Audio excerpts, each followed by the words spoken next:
Okay, kasang mapagpalang araw mga idol, no? Welcome sa isang episode na kung saan moto features at ang ating bibida ngayon, Samurai ng Euromotor. Dito nga pala tayo sa Santa Cruz, Mitsukoshi branch. Okay.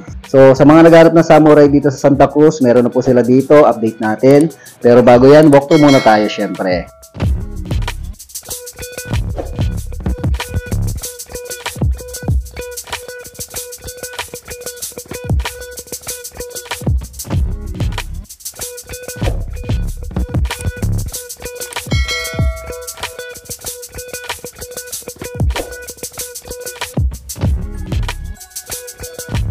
Unahin natin dito sa kanya unahan na merong windshield.